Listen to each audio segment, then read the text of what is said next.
In continuation of our chapter, breathing and exchange of gases, today we will discuss exchange of gases. Respiration process में gaseous exchange alveoli of lungs और tissues में होता है, दो जगह पर होता है, ऑक्सीजन और कार्बन डाइऑक्साइड के बीच में। एल्वोलाई ऑफ लंग्स में ऑक्सीजन ब्लड में एंटर करती है और CO2 रिमूव होती है। टिश्यूज़ में ब्लड से ऑक्सीजन टिश्यूज़ में एंटर करती है और टिश्यूज़ से CO2 रिमूव होती है और वो ब्लड में पहुंचती है। ये गैसेस एक्सचेंज जो है वो डिपेंड करता है आपका पार्शियल प्रेशर पर गैसेस के। तो पार्शियल प्रेशर जो है हम individual pressure exerted by a gas, यानी pressure exerted by an individual gas is called partial pressure. जैसे ऑक्सीजन का पार्शियल प्रेशर का जो रिप्रेजेंट होता है PO2 से और कार्बन डाइऑक्साइड का PCO2 से। हाई पार्शियल प्रेशर से लो पार्शियल प्रेशर में गैस डिफ्यूज हो जाती है। तो ये सारा जो एक्सचेंज होता है ये डिफ्यूजन प्रोसेस के थ्रू होता है। हाई पार्शियल प्रेशर से ऑक्सीजन एल्वोलाई ऑफ लंग्स में डिफ्यूज हो जाती है ब्लड में, और ब्लड में high partial pressure carbon dioxide का होता है जिसकी वजह से CO2 डिफ्यूज आउट होती है और वो एल्वुलर कैविटी में आ जाती है। इसके अपोजिट जो टिश्यूज़ हैं, टिश्यूज़ में हाई पार्शियल प्रेशर जो सिस्टमिक आर्टरीज में ब्लड होता है उससे ये लो पार्शियल प्रेशर में ऑक्सीजन डिफ्यूज हो जाती है टिश्यूज़ में, और इसके अपोजिट CO2 जिसका पार्शियल प्रेशर टिश्यूज़ में ज़्यादा होता है वहाँ से डिफ्यूज़ आउट हो जाती है और ये आ जाती है ब्लड में जहाँ पर इसका पार्शियल प्रेशर कम होता है। तो ये गैसेस एक्सचेंज आपका एल्वोलाई ऑफ लंग्स और टिश्यूज़ में दो जगह होता है और ये पार्शियल प्रेशर पर बेस्ड होता है। एल्वोलाई जो है आइडियल साइट्स है डिफ्यूज़न प्रोसेस के।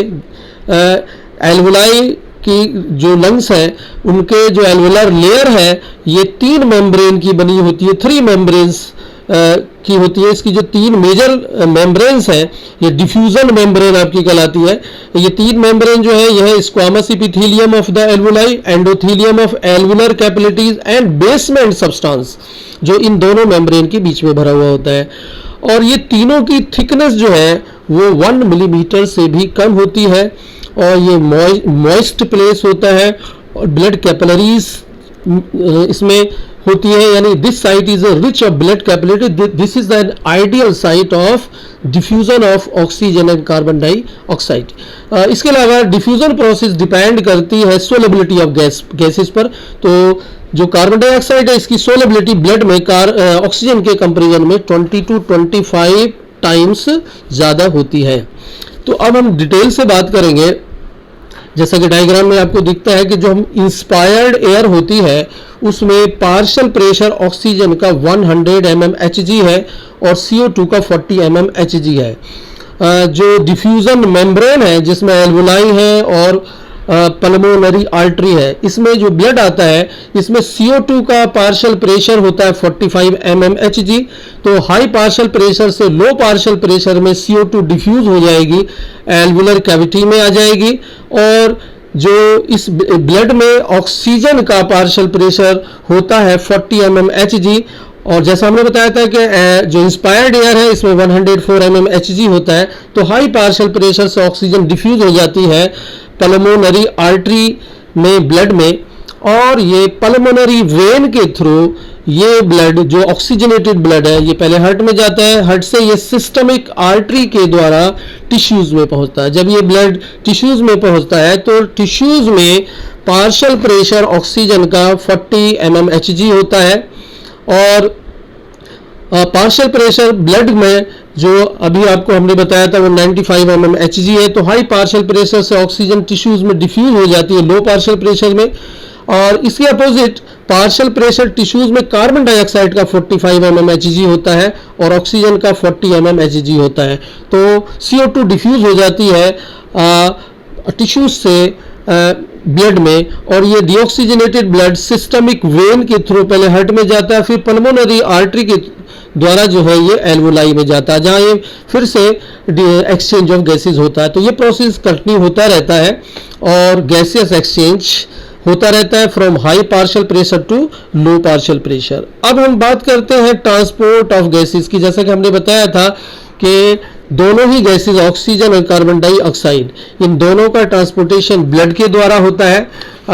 पहले हम बात करते हैं ऑक्सीजन की, तो 97% ऑक्सीजन का ट्रांसपोर्टेशन आरबीसी के द्वारा होता है। आरबीसी में हीमोग्लोबिन होती है, तो हीमोग्लोबिन इसका ट्रांसपोर्टेशन करती है ऑक्सी हीमोग्लोबिन की फॉर्म में। ये ट्रांसपोर्टेशन ओबियसली आपका जो है वो लंग से टिश्यूज में होगा। और 3% जो ऑक्सीजन है ये डिजोल्व फॉर्म में प्लाज्मा के द्वारा ट्रांसपोर्ट होती है।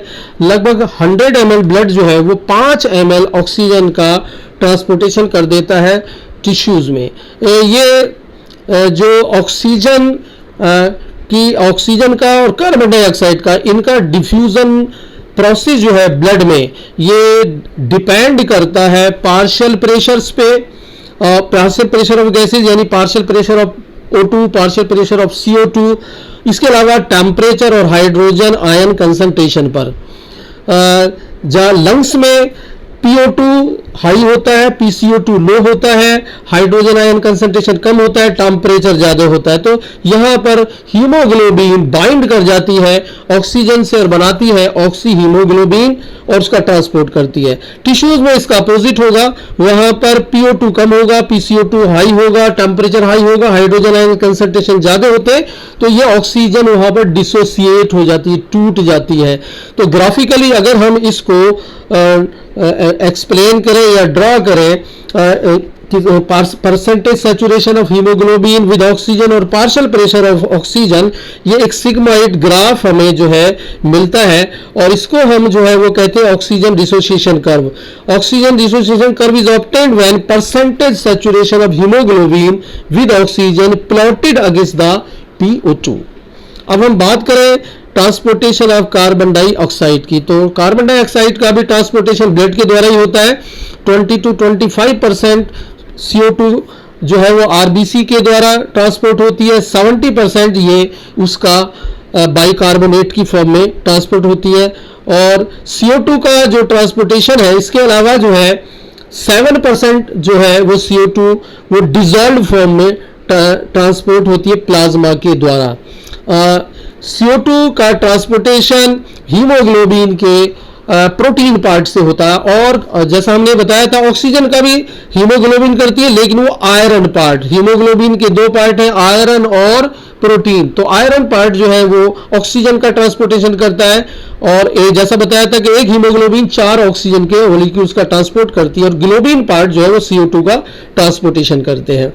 CO2 का ट्रांसपोर्टेशन जो होता है वो हीमोग्लोबिन मिलकर बनता है कार्बोमिनो हीमोग्लोबिन, और ये भी आपका पार्शियल प्रेशर पर डिपेंड करता है। हाई PCO2 टिश्यूज में, low O2, high temperature, high hydrogen ion concentration promote करते हैं CO2 का association with haemoglobin to form carbamino haemoglobin. और इस आरबीसी पर एक एंजाइम होता है कार्बोनिक एनहाइड्रेज, और ये थोड़ी सी मात्रा इसकी प्लाज्मा में भी होती है।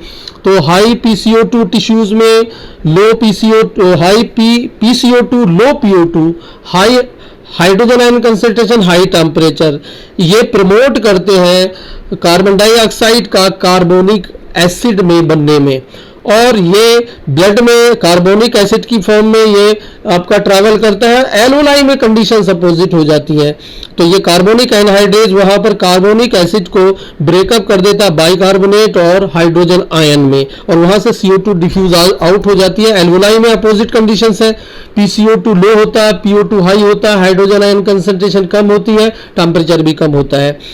और इस तरह से जो है वो कार्बन डाइऑक्साइड का ट्रांसपोर्टेशन जो टिश्यू से एल्वोलाई तक होता है। 4 ml CO2 जो है उसका ट्रांसपोर्टेशन करता है 100 ml डीऑक्सीजनेटेड ब्लड।